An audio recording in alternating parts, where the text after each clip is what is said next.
Kyiv present day. The fiber-optic hum of the data lab at the Taras Shevchenko National University of Kyiv was the only sound in the room aside from the rhythmic clack of Irina Chabin's mechanical keyboard. Outside, snow fell in soft layers across the university's slate roof, erasing the remnants of a late autumn thaw. Inside, however, the cold was intellectual, a bracing climate of floating-point exceptions and probability fields. Irina leaned forward, scrolling through the IceCube neutrino data feed like a conductor sight-reading a dissonant symphony.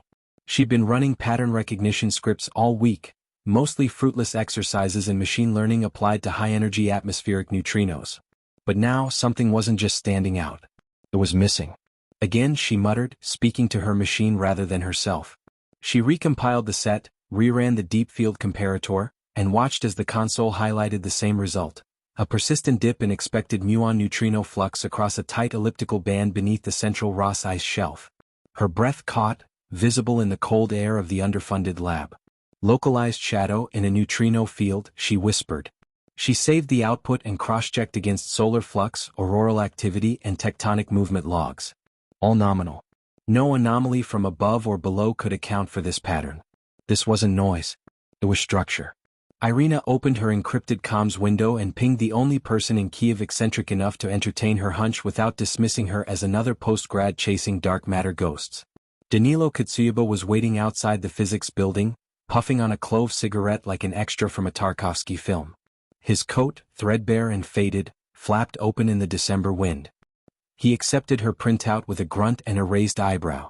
"Is this from your personal pipeline, or the IceCube dashboard?" "My pipeline," she said. "I reran the last 6 months using a Kalman filter instead of ML."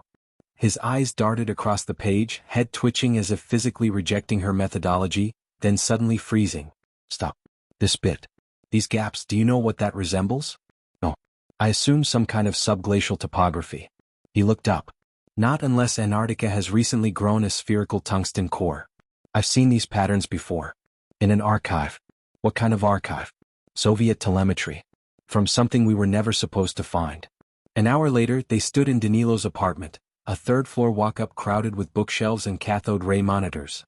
He pulled out a laminated folder labeled 3, with the kind of red stamps that suggested reclassification rather than declassification. He laid a thin strip of radiogram paper beside Irina's printout. The match was nearly 1-to-1. Mid-1980s, Danilo said. This was part of a Soviet neutrino scan project called Buzina. It was shut down after one of their polar stations went dark. Officially, it was a magnetic field failure. Unofficially. He handed her a black and white photograph, grainy and distorted but unmistakable.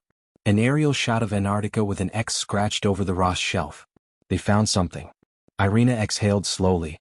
But neutrinos don't reflect. They pass through matter. Danilo nodded. Exactly. Which means something is down there, dense enough, large enough, and weird enough to cast a shadow in a neutrino map. Not absorb. Obstruct. Like it's editing the field. She turned back to the dataset. I thought this would be my dissertation. Now it feels like we're halfway to Stalker. More like halfway to a classified gulag, if we publish it without precautions, he muttered. Just then his laptop beeped. An auto-forwarded message from a dormant academic email lit up his screen. An encrypted PDF attachment. Subject line. Irina's Ukrainian was flawless, but even she paused before reading it aloud. Rukavitchka has opened again. She looked at Danilo. Like the folktale? The mitten that held too many animals? He nodded grimly. Or like a containment zone that just failed. Outside the snow deepened. Inside, a shadow on the world's coldest continent had just started to move. Zurich, present day. The server room beneath the Linequai office block stank of ionized ozone and cold sweat. Mikhailo Raber sat in a sound-dampened cube behind a biometric door, the hum of kilowatt GPUs mingling with the faint techno piped in from the lobby. A wall of monitors surrounded him like a cockpit, their glow painting his face pale blue. He cracked his knuckles, rolled his shoulders, and zoomed in on a scan of a Soviet-era financial ledger recently declassified through a Swiss banking leak. It was all there in the expected Cold War cipher math, polygraphic substitution, obfuscated bookkeeping, mirrored columns. But buried beneath an entry for synthetic rubber shipments to East Germany, line 47, column 6, something was wrong. The numbers didn't sum correctly. Not unless you rotated the Cyrillic entries using a character space mapping key to an old USSR meteorological calendar. a security trick used by Soviet operatives to layer meaning beneath official documents. He took a sip of cold mate and muttered, "Cute." With a few keystrokes, he ran the character stream through his private decoding suite, Voronscan, a Frankenstein of C++ routines, GPU-accelerated neural heuristics, and a sprinkle of machine intuition he still didn't entirely trust. The results spat onto his main screen in Courier New. 1.3. Transcript/priority/black zone. If the reading remains stable for 40 days, initiate stratagem Amundsen. All reference to containment must use, beyond the Schwarzschild radius of ice as agreed. Primary structure integrity read. Internal algorithmic activity, low but persistent. Do not open without entire P13 quorum and resolution of echo residue phase. May God help the living. He leaned back. Schwarzschild radius? That's for black holes. But here, buried in a Cold War finance file, it meant something else. Not metaphor. Not poetry. Protocol. A depth condition, perhaps, a layer of ice so compressed it created a region of isolation. He opened his encrypted channel to Kiev. Cross-referenced the coordinates embedded in the dispatch, lat/long values disguised as invoice codes, with recent IceCube observatory data. Match found. The same neutrino void Irina Chabin had flagged. And the Soviet label for the anomaly was Object 13. His pulse accelerated. 15 minutes later, Mikhailo slipped through a rear entrance of Zurich Hauptbahnhof, wearing a black scarf, tan overcoat, and a messenger bag stuffed with a decoy laptop. He didn't take trams. He didn't hail cabs. He walked because walking couldn't be remotely hijacked. He ducked into a payphone enclosure, one of the last in Europe. Slipped a chipped Swiss Army knife into the maintenance panel, shorting the internal mic. Then used a handset, now a passive receiver, to connect to a T1 line he'd rerouted through a Ukrainian satellite burst relay. A familiar female voice answered, sharp, no nonsense. Director Varha. It's Rapper. You're calling from a public line. What? I just cracked open a Cold War file on synthetic rubber. Turns out it was a fail-safe for a containment procedure. They called it the Amundsen stratagem. Pause. The NP13? Yes. Send everything. Right now. I already did. But I'm not calling to hand over another ghost file, Director. I'm telling you this isn't Cold War detritus. This thing, whatever it is, it's active. The neutrino data from IceCube confirms a persistent anomaly. Location. Ross Ice Shelf. Matches Soviet telemetry and a known no-fly zone created by the UN in 1999. No explanation ever filed. Varha cursed in Ukrainian. You're not authorized to dig further, Rabber. Mikhailo smiled faintly. You're calling that digging? She hung up. 2 hours later, he was back in his Zurich flat, which he'd chosen precisely because it had a lead-line sub-basement and a fire escape that doubled as a straight shot to the Limit River. He sat on the edge of his bed, staring at a printed excerpt of the decoded dispatch. One phrase had been bothering him. Echo residue phase. It sounded like a digital artifact. An algorithmic afterimage. But in the context of P13, it had biological or temporal implications. Like they were waiting for something to finish echoing. He tapped his screen, enlarging an image from a declassified 1986 spy satellite. A faint bulge, rectangular in shape, protruded from beneath the glacial surface near the anomaly site. Soviet annotations labeled it simply as Captain's Room. His phone buzzed. A signal bounced from an encrypted node. Irina Chabin.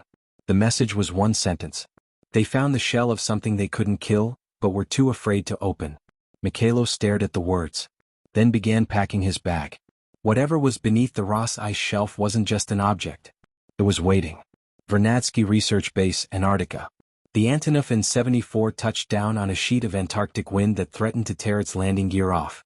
Irina Chabin braced against the cabin's sidewall, white-knuckled around a crate of magnetometer parts, while the Ukrainian pilot grinned like a lunatic through the turbulence. Vernadsky Research Base, a scattered set of reinforced structures hugging the icy western edge of the Lindy's Island, was the kind of place where the wind never stopped howling, and the rust on the snowmobiles had its own personality. Irina disembarked last, boots crunching on frozen ground as she scanned the others. The UN-sponsored climate expedition was a patchwork crew of specialists too smart, too credentialed, and, judging by their gear, too paranoid for a mere climatology mission. The Norwegians had LiDAR drones and an ice-penetrating radar unit that looked suspiciously military-grade. The Chileans had a diesel-powered seismic scanner they treated like a sacred object. And then there was the Russian, Dr. Natalia Kirova, hydrologist, linguist, and according to the dossier Mikhailu had slipped her before she left, former Spetsnaz Science Division, later attached to a now-defunct unit called Arkhangelsk 13. Kirova wore mirrored glacier goggles and spoke in clipped sentences, her Russian accent edged with something older. She greeted Irina with a nod and immediately requested a map of Sector 4, grid coordinates 77.3621 degrees south, 163.1433 degrees west. Exactly where the neutrino shadow was. Irina played dumb. I thought we were doing glacial melt monitoring. Kirova smiled just barely. Water always finds what's hidden. By day 4, the drills were operational. The base's prefabricated lab modules hummed with activity, oscilloscopes, magnetometers, thermal bore sensors, even an archaic gravimeter one of the Norwegians had affectionately named Mjolnir. Irina stayed quiet, taking coarse samples and logging magnetic variances. But at night she combed through the thermal scans. The anomaly was not only real, it had geometry. Repeating angles. Recessed strata. Something architected. Kirova knew. She was always 10 steps ahead, showing up early, requesting the same datasets, asking questions just vague enough to seem scientific but sharp enough to cut through subtext. Did you notice the borehole phase velocity this morning? Kirova asked over coffee on day 6 casually. Anomalously slow through the bottom meter, Irina replied without flinching. Curious, isn't it? Kirova said. As if we're drilling through history that doesn't want to be remembered. Day 7. Weather reports from McMurdo warned of ionospheric distortion. A localized electromagnetic storm, anomalous, unpredictable, was sweeping east across Marie Byrd land. The comms array flickered, then dropped entirely. Satellite links dead. Redundancies failed. They were cut off. The team made the call, drill anyway. By 1700 hours, the borehole reached 92.8 meters, well past the expected sediment layer. The Chilean scanner gave a sudden spike in conductivity. The drill shuddered. Something jammed. Hit a moraine, one of the Norwegians guessed. No moraine reflects like that, Irina said, watching the ground resist the auger's pressure feedback like it was alive. They reversed and extracted the borehead. It came up glistening, not with water but oil-slick sheen, refracting strange colors in the floodlights. Then came the sound. A resonant clink like a tuning fork struck inside the earth. Irina knelt beside the hole and dropped the field microphone down. Silence. Then a pulse. Too regular for seismic activity. Too structured for fluid echo. Almost clocked. Kirova appeared beside her. Something's waking up, she said. Irina turned sharply. What are you not telling me? Kirova hesitated. Then for the first time dropped the pretense. In 1986, Arkhangelsk 13 received a classified Soviet transmission from a dormant seismic monitoring station. Coordinates matched this location. The message was simple: Object 13 integrity compromised. No further contact. Base was erased from the logs. You came here to verify it. I came to make sure we don't make the same mistake. That night, the team held an emergency meeting inside the base's reinforced dome. Power was intermittent. The atmospheric charge outside had begun disrupting even internal electronics. Hard drives clicked, screens glitched. The ice was turning against them. The Norwegian lead suggested retreat. Kirova vetoed it. Irina stood. We drilled into something not made of geology. It was placed there. And now it knows we're listening. Silence. Then from the borehole chamber came a long, low sound, like the grinding of glacier against glacier, but it didn't echo. It absorbed. Mjolnir, the gravimeter, tipped off its mount. It had never done that before. Below the Ross-ice shelf. The borehole widened from a hairline fracture to a mouth. By day 10, the team had erected a temporary descent rig, part spelunking, part mining operation, built from salvaged components and over-engineered by necessity. Irina stood at the lip of the cavity in a thermal pressure suit, clipped into a support harness, with a LiDAR puck mounted to her helmet and an inertial tracker strapped to her chest. The climb down wasn't vertical. It spiraled through the ice like a wormhole cut with surgical precision. No tectonic uplift, no glacial shear. Just a void, smooth and improbable, descending 50 meters through ice that should have been solid for 2 million years. At the bottom was the structure. A geometric monolith, six-sided, matte black and impossibly smooth. Its faces were slightly concave, drawing in light in a way that defied physics. Irina circled it slowly, boots crunching on a layer of permafrost older than civilization. She placed her gloved hand on its surface. No vibration. No give. No frost accumulation. The carbon hexahedron was inert. But not dead. Kurova descended second, followed by the Chilean geophysicist Salinas and one of the Norwegians. The UN field scientists stayed above, monitoring vitals, which were spiking with unspoken tension. "I've never seen carbon do this," Irina murmured, scanning the surface with a portable spectroscope. The readout made no sense. Carbon-12, carbon-13, and a synthetic isotope with an atomic signature incompatible with Earth's known nucleosynthesis pathways. "You're looking at non-baryonic lattice confinement," said Kurova quietly as if reading her mind. Irina turned. "That's not real physics." Kurova's eyes didn't blink. "Not yet." They set up equipment, a pulse radar, cryodemography scanner, even a cobbled-together muon imaging rig jury rig from IceCube hardware. Each failed catastrophically. First, the radar array gave a false negative depth of 0, insisting the polyhedron was infinitely thin. Then the tomography suite burst its primary capacitor and vented a puff of ozone that sent Salinas scrambling backward. The final insult came when the muon rig overloaded the power circuit and fried half their external batteries. Kurova made a show of helping Irina troubleshoot, but her eyes were elsewhere on the structure always. Watching. Later, when the others had returned to the surface to recalibrate equipment, Kurova stayed behind. She reached into a secure pouch strapped to her inner harness. Inside was a compact black cylinder, the Archangel's pulse key, one of 3 ever built. She placed it against the center face of the hexahedron. A low hum built, felt more in the marrow than the ears. The pulse was not electromagnetic. It was something else, a harmonization. Like tuning a key to a lock carved in dimensional phase space. The face of the polyhedron unfolded, not like a door but like topology reconfiguring. The surface rippled, vertexes unbending, corners stretching until a seam appeared, clean, dry, and lined with faintly glowing recesses. She stepped back, removed her helmet, and listened. When Irina returned to the chamber, she found Kurova standing in front of the now parted structure. "What did you do?" Irina snapped, unslinging her scanner. Kurova didn't look away. "I remembered something my government forgot. Inside the open seam, corridors. Not tunnels, not caves. They were wrong. Angular in non-Euclidean ways. The height was disproportionate to the width. Corners extended into perspectives that didn't terminate where they should have. Every surface refracted light with no visible source. The architecture did not welcome human eyes. It rejected them, deflected them." Irina stepped inside first. Her boots echoed longer than they should. She passed a wall etched with shapes, not language, not symbols. Just recurring forms that suggested recursion, inversion, repetition without symmetry. Kurova followed. "How deep does it go?" Irina asked, her voice swallowed by the hallway. "There's no map," Kurova said. "Then why did you bring a key?" Kurova looked at her, unblinking. "Because the last time we tried to open it, we didn't have one." The deeper they went, the colder it grew, not in temperature but in presence. It felt as if the space around them was absorbing energy, metabolizing warmth, feeding on entropy. Their suits recorded no drop in Celsius, but the subjective temperature fell. Their breaths grew short. Time warped at the edges of perception. Irina's headlamp flickered, then stabilized. At a junction, the corridor split into 6 paths, each marked with the same impossible geometry, a recursive shape that, when viewed from the right angle, appeared to move. Irina reached for her comm. "That, of course." Kurova turned to her. "We should leave. We need the others. Instruments. Controls."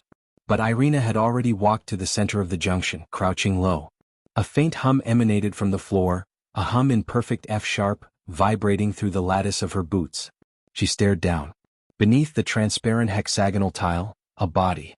Blackened. Shriveled. Humanoid but grotesquely proportioned. Its head was bulbous, its limbs gnarled in reverse symmetry. It had no mouth. No ears. Just a chest cavity covered in fine metallic filaments, burnt-out implants, maybe, or worse, a machine that once breathed. Kurova swore under her breath.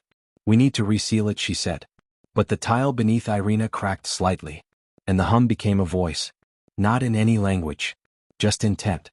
The Kurchatov Institute, Moscow, 1985. Snow swirled against the leaded windows, static crackled through reel-to-reel telemetry lines, and on the top floor of Building 4, General Volodymyr Shevchenko leaned over a grainy satellite printout with the grave solemnity of a man studying an autopsy report of the future.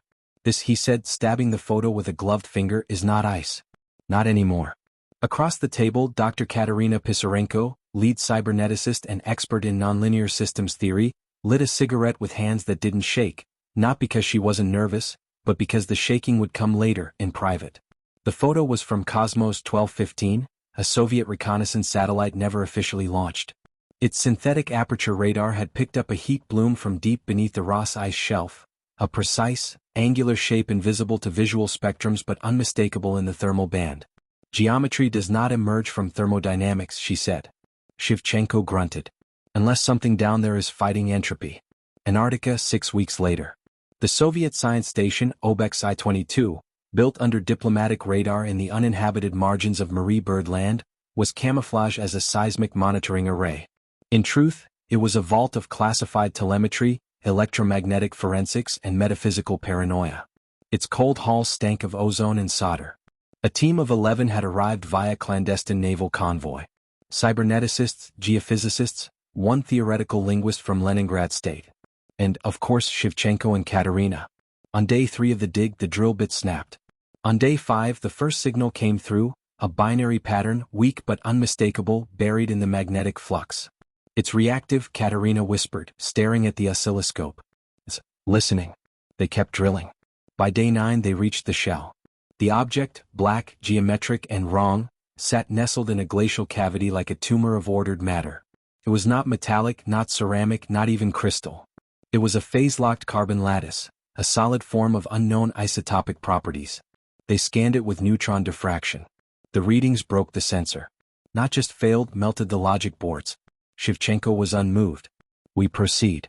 Moscow expects results. On day 11, they opened a seam using a shaped plasma charge. Not enough to break the surface, just a kiss. A wound. It peeled like paper, and beneath it, the impossible, a corridor of the same material, refracting infrared in ways that induced nausea in all who looked directly at it. Then came the leak. Not radiation in the standard sense, no gamma, no alpha, no neutron burst. But personnel began to vomit. Hemorrhage. Their nervous systems crashed like overclocked machines. 5 men died in 12 minutes. The others ran. Shevchenko ordered a full seal.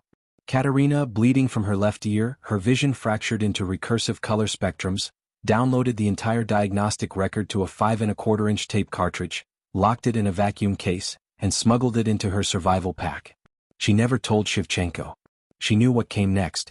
Obex I-22 was abandoned, sealed under 20 meters of thermite collapsed ice. The event was buried beneath forged geological logs and fake seismic data. The official cause, methane pocket detonation. Katerina was airlifted back to Moscow. She vanished 6 weeks later from a conference in Berlin. Vienna, 1987. She was last seen slipping across the Austrian border with a forged Romanian passport and a radiation-damaged liver.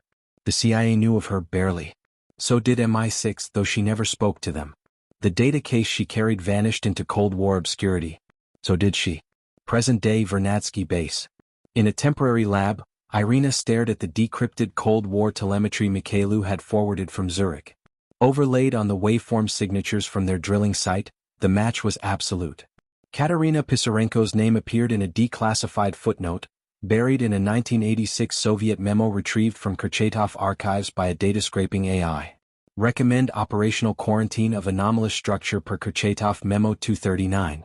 Dr. Pisarenko's analysis indicates potential for non-human cognitive encoding within geometric topology. Data incompatible with human interface norms. Irina scrolled further. Line 187. Subject has child. Genetic deviation within tolerable statistical envelope. Monitor. Her fingers froze. She didn't breathe. Child. Her mother hadn't died in a car crash. That had been a fabrication from the Ukrainian intelligence agency that had adopted her into their academic exchange program. Natalia Kirova's voice cut across the room. You read it? Irina turned, eyes burning. You knew. Kirova shrugged. We've all been lying to each other since the Cold War. I just happened to do it better. She dropped something onto the table. A cracked photo.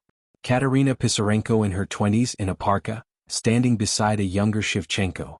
Behind them, black ice and a faint, angular shadow underfoot. Time to finish what she started, Kirova said. Inside the polyhedron. The descent team consisted of 4, Irina, Salinas, Kirova, and Dr. Lars Nyberg, the Norwegian structural geologist. All wore biometric suits wired into a portable hub on the surface, streaming compressed sensory and positional telemetry via a microwave array back to Danilo Katsiuba in Kiev, who sat surrounded by monitors, eyeing incoming feed like a chess master with a slowly shifting board. As they crossed the seam into the open corridor, reality twisted. The hallway was not consistent. Distances flexed. Angles elongated and compressed depending on direction of travel and even spoken language. When Nyberg whispered to Salinas in Norwegian, the ceiling compressed downward like a lens warping under pressure. When Kirova issued commands in Russian, the corridor stabilized, but only temporarily. Switch to English, Irina ordered, trying to normalize their motion. The walls responded, subtly widening. It was as if the architecture was listening. Embedded into the matte black surfaces were veins, filament-thin, chrome-striated conduits etched with something halfway between circuitry and text. Irina's lamp swept across one of the etched panels. Cyrillic. But not quite. Some characters had pre-glagolitic stems, others bore the sharp logic of machine-generated runes, non-repeating, yet consistent across junction points. Like a programming language seeded from the Slavic linguistic family tree and grown in a silicon substrate. On the surface, Danilo's algorithms chewed through the image stream. What you're seeing, he said into the comms, voice calm despite what he was watching, is not architecture in the classical sense. It's algorithmic topography, the layout changes based on observer state. He paused. The walls are computing. Salinas turned to Irina. Computing what? Maybe not what, Irina said, but who? They reached a chamber shaped like a hypertorus, impossible geometry that appeared circular until viewed head-on, when it fractured into a hexagonal spiral. The floor pulsed beneath their boots. A low vibration just above human hearing made their fillings ache and their speech feel slowed. Kirova approached the center and removed a black prism from her harness. A failsafe. Cautiously, she inserted it into a shallow socket on a plinth that had extruded from the floor like a growing tooth. Light spilled across the walls in vertical pulses. The etched symbols illuminated one by one, responding not to touch, but to proximity of attention. Irina moved closer and felt the pressure of her own gaze pushing against invisible architecture, as though seeing itself was an act of intrusion. Stop, said Nyberg. The walls, they're rerouting. And they were. The corridor behind them had sealed itself shut. The air pressure shifted. A new opening appeared to their right, where before there had been none. Irina, Danilo said, his voice strained through the packet loss, the script is not static. I'm seeing recursive nesting patterns, text inside text. You're standing inside a logic circuit that reconfigures as you interact. Salinas, panicked now, raised his voice. It's a trap. No, Danilo said quietly from Kiev, eyes wide. It's a program. They pressed deeper, the corridor rotating them inward like threading a bolt. As they moved, Irina felt her thoughts slow. Syntax frayed in her mind. Language began to disassemble, not emotionally but computationally. Like some fundamental part of her inner monologue was being processed externally. I'm being parsed, she whispered. Not just observed, executed. Keep talking, Danilo urged. Your vocalizations are key. Salinas muttered in Spanish and the walls narrowed sharply. Kirova countered in clipped Ukrainian. The geometry normalized. It's not just language, Irina said. It's syntax fidelity. The cleaner the grammar, the more stable the space. Danilo's voice came back, alarmed. You're walking through a quantum lexical engine. It adapts its architecture based on the linguistic structure of your thoughts. If your grammar collapses, so does the hallway. Nyberg vomited into his helmet. At the next junction they encountered an aperture, a perfectly black square recessed into the floor. Inside, an object floated, a translucent crystalline polyhedron, spinning slowly on its axis, illuminated by nothing. Around it, text rotated like orbital equations, but each loop rewrote itself, language as fluid as code. Irina stepped toward it.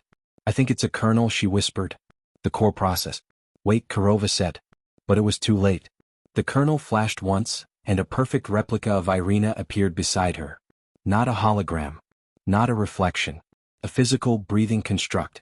It blinked, and said in perfect Ukrainian, I am the sum of your words. Geneva, present day. The emergency session of the UN Antarctic Oversight Commission opened with muted chaos.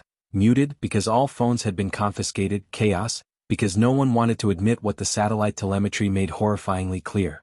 The Ross ice shelf was cracking, but not like any natural glaciological event. The rift line moved with precision, advancing at exactly 6.2 centimeters per hour, tracing a path that arced in a logarithmic spiral. Geologists were still debating the implications when Russian envoy Viktor Orlov stood and tossed a diplomatic grenade onto the table. The Federation invokes the 1959 protocols. Soviet-era claims predate the UN compact. We will send a recovery team within 72 hours. With or without consensus. The American delegate looked like he'd bitten into a neutron bomb. The Chilean diplomat began muttering into his scarf. A Norwegian representative just stared at the projection. The glacier was forming runic patterns visible from orbit. Not crevasses. Symbols. Those aren't geological, whispered Dr. Ana Maria Salazar of the UN Scientific Secretariat. They're linguistic. Antarctica Vernadsky Base. Irina stared at the glacial field with binoculars, her breath fogging the inside of her mask. The patterns were repeating, some glyphs she recognized from inside the polyhedron. Others were new, evolving with each cycle of tremor and melt. Behind her, Mikhaila's voice crackled through the comms. He had just landed at Rothera Station, and his team had spliced together interferometry from Cryosat-2 and historical Soviet ice-penetrating radar. It's not a reactor, he said, breathless. It's not even a vault. Irina, it's a distributed archive. Archive of what? Not what. Inside the polyhedron, they had mistaken the carbon lattice as exotic infrastructure. It wasn't. It was a computational seed, the logic engine. But the bulk of the structure's function was outside it. Beneath the glacier. Mikhaila fed her the theory as he unfolded it in real time. The ice sheet isn't inert. The object is vibrating, microscopically, through the phonon band of the glacier. Phononic transmission, Irina said aloud, awed. It's writing to the ice. The carbon polyhedron was only the interface. The glacier itself was the medium, a frozen hard drive 500,000 square kilometers wide, encoding a vast, multidimensional archive through modulated lattice vibrations. They hadn't found a relic. They'd mounted a living node of something far older, something that had been waiting for enough ice to accumulate for millennia. Back in Geneva, the debate fractured. Orlov threatened military enforcement of the 1959 treaty claim. The Americans countered with sanctions and satellite interdiction. The UN Security Council went into black session, top-tier security lockdown, where only 5 delegates and 3 technical advisors were allowed entry. Irina's name was invoked by Salazar. She was now no longer a consultant. She was classified as a Category Red field witness. In orbit, the Sentinel-1 radar captured something impossible. The cracks in the Ross ice shelf began to refocus, like a Fresnel lens realigning under conscious control. The glacial mass began shaping a pattern too large to see from the ground, a transcontinental glyph emerging across hundreds of kilometers of ice. A single character. Its structure, self-similar, recursive, and symmetrical across 4 spatial axes.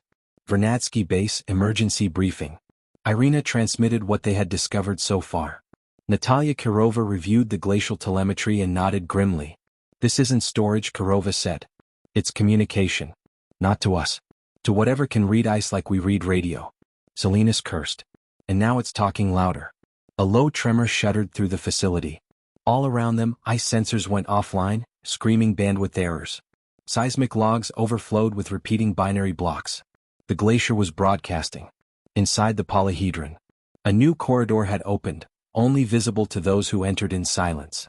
Irina stepped through it alone, and found herself in a vertical shaft lined with what could only be described as memory grooves, millions of crystalline threads, humming just beneath audibility. One of them was blinking in her presence. Choose, a voice said from nowhere and everywhere. A prompt. The system wanted an access key. She hesitated, then whispered the name her mother had used only once, the night before she disappeared. Pisarenko Delta. The corridor lit up. The archive answered back.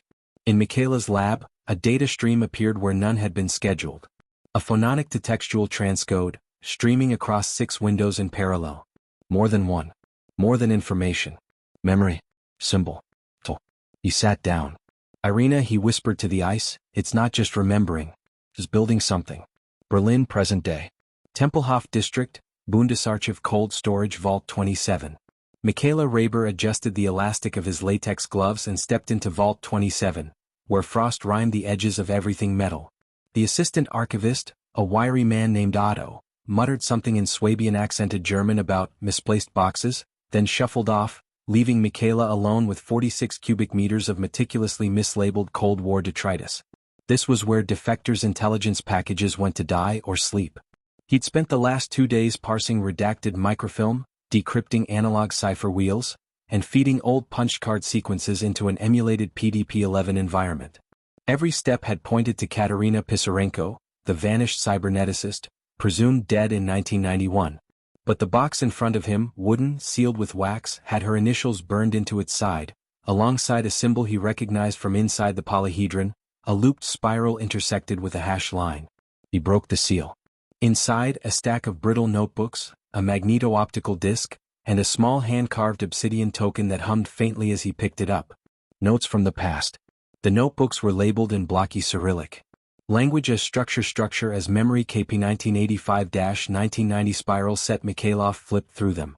Katerina's handwriting slanted left, her margin notes alternating between Ukrainian, Russian, English and something else. A script with recursive diacritics and parabolic syntax. Her diagrams showed ice-grain schematics, phononic logic gates, and waveforms shaped like linguistic trees. She had discovered the V-language crystallization effect decades before anyone else.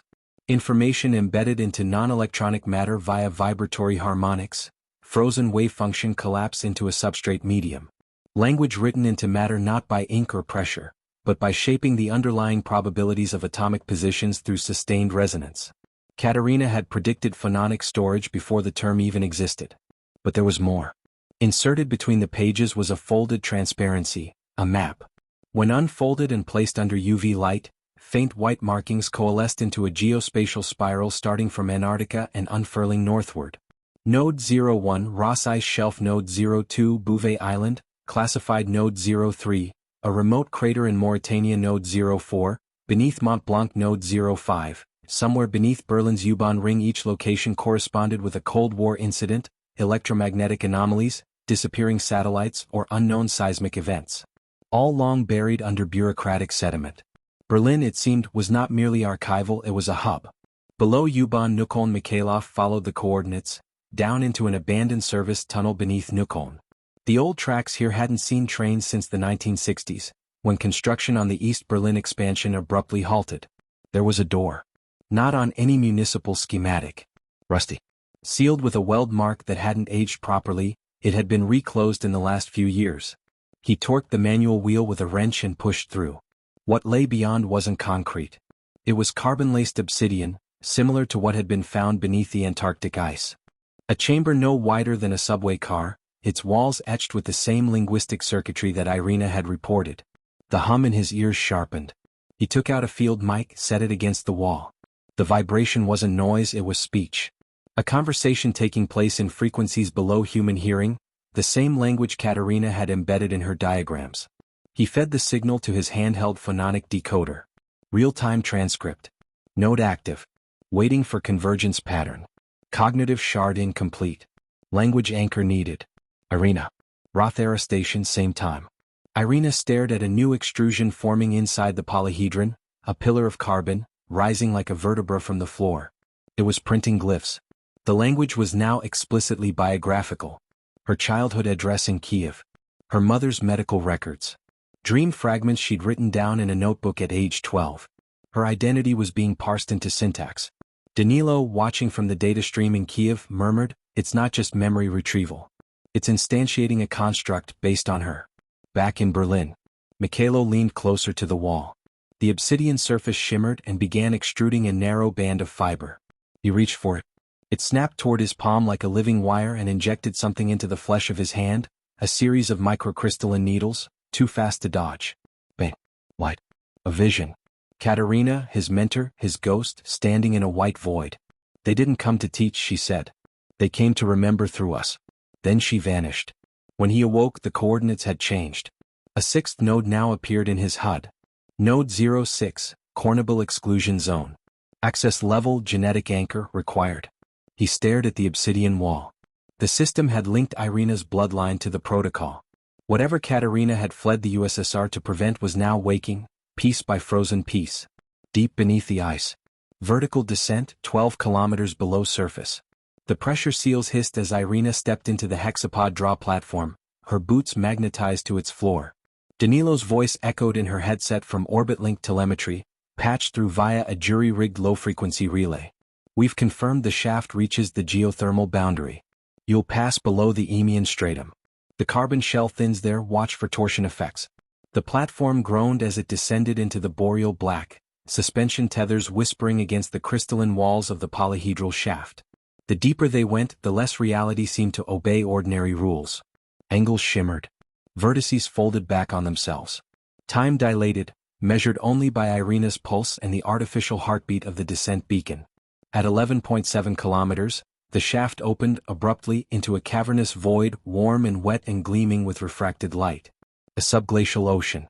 The trench below glowed faintly with geothermal shimmer. Superheated plumes rose from chimeric vent structures, not volcanic but geometric, extruded in hexagonal spirals. Artificial biome, the Hadal machine. Suspended above the trench was a forest of mechanical extremophiles, artificial organisms shaped like benthic invertebrates, but metallic, with ceramic skins and spiraling appendages that moved like clockwork coral. Dr. Natalia Kirova, descending just behind Irina, muttered as she scanned them. They're machines. Feeding on heat gradients. Converting geothermal differentials into signal propagation. A tendril pulsed. From it, a ribbon of light slithered upward into the shaft, a waveform not visible in the electromagnetic spectrum but phononic, vibrating the glacial mass above in harmonic sequences. Danilo, monitoring seismic sensors from orbit, confirmed it. They're driving glacial motion. Injecting patterned thermodynamic pulses into the ice shelf. It's computation through movement. They're shaping the planet, Irina whispered. A chamber of proof. They landed on a suspended obsidian platform overlooking the trench's deepest fissure. There, embedded in the rock, was something Irina hadn't dared hope for, a fossil. But it was no creature. It was a machine entombed in the geological substrate, crusted over with millions of years of mineral buildup. Still intact. Still humming. Inscribed on its casing was a recursive symbol, the same spiral she'd seen in her mother's notes. Irina knelt, pressed a hand to the stone. Her HUD flickered. A data stream initiated, visual, not verbal. Historical playback, simulated epochs. In a storm of imagery, she saw the Younger Dryas cold event, glaciers advancing and retreating like breath across millennia. Each movement matched the pulse of the machines. Then the last glacial maximum and engineered cooling. Then the sudden melt also triggered. The implication crashed into her. The ice ages were scheduled. Not accidents, Kirova said, awestruck. Inputs. Earth's climate cycles have been orchestrated by this system. Irina staggered back. It meant that human history, from the migration out of Africa to the rise of agriculture during the Holocene, had unfolded within parameters defined by artificial thermodynamic manipulation. The planet was not only inhabited, it had been cultivated. A warning encoded in ice. As they scanned the deep vent walls, a massive spiral glyph emerged, etched into the igneous bedrock in carbon fiber so old it predated tectonic drift. Danilo's voice returned, sharp. I ran the pattern. It's not just data. It's a version hash. This layer, this trench, it's one node of a larger sequence. The system has run this pattern before. Dozens of times. Across eons. Resets, Irina realized. Climate, biosphere, memory. Each ice age isn't a reaction, it's a reboot. A sudden tremor rocked the platform. One of the extremophile machines folded into itself and plunged into the trench, sacrificed. In its place, another rose, uncoiling like a nautilus made of obsidian and heat. It aimed a proboscis at Irina. She held her ground. Is watching you, Kirova said. It knows you're connected. Remote trigger, Mikhailo's discovery. Back in Berlin, Mikhailo was staring at the sixth spiral node in the Cornable zone. The resonance frequency coming from beneath the reactor ruins was identical to the ones pulsing through the Antarctic trench. He finally understood. It's not controlling ice. It's storing decisions in it. Choice matrices, cos branches, compressed in frozen layers like a planetary backup. And Irina, a UN analyst, asked. She's part of the decryption chain. A cascade of glyphs lit up on a screen. One final line rendered in red. Phase key approaching threshold. Subduction network engaged. Final pattern, initiate. Antarctica, ice refracts reality. As Irina stood near the humming trench, her body casting a long shadow across the platform, the glacial ceiling above shifted. An aperture opened. Above it, visible through layers of ice, light and sound, a new glyph unfolded. Not one they'd seen before. It was human. It was her own face, simplified and recursive, encoded into the phononic memory of the planet itself. She wasn't just a descendant of Pisarenko. She was the anchor the system had waited for. 3 months later, National Academy of Sciences of Ukraine. Irina Chabin stepped into the reinforced data vault beneath the Taras Shevchenko Institute, a dozen government observers trailing her. Her fingers trembled slightly as she placed the composite drive into the biometric socket. Behind her, Mikhailo Raber, now operating in a gray area between state and citizen, tapped a tablet connected to a secure Faraday server. "They're circling," he muttered. "We've counted 14 foreign penetration attempts on the air-gapped archive. Chinese, American, even something routing through the Vatican. Let them come," Irina said. "We're publishing everything." She pressed execute. Across redundant cloud instances, cold storage mirrors, and decentralized web archives, the Pisarenko Codex deployed. Every page, every glyph, every phononic frequency table embedded in glacial strata. It wasn't a design for a weapon or even a technology. It was a constitution. A manual for reinitiating civilization after a systemic planetary failure, encoded not in language, but in thermodynamic constants, symbolic logics, and geocognitive rituals. The archives hidden beneath Earth's polar ice weren't just backups. They were reset schemata, encoded across epochs by an unknown intelligence, human or otherwise. "We're not the first," Irina whispered. "But we might be the last." Kiev airspace that evening. An unmarked jet pierced the cloud cover. 2 F-35s scrambled from a NATO base in Poland, closing in fast.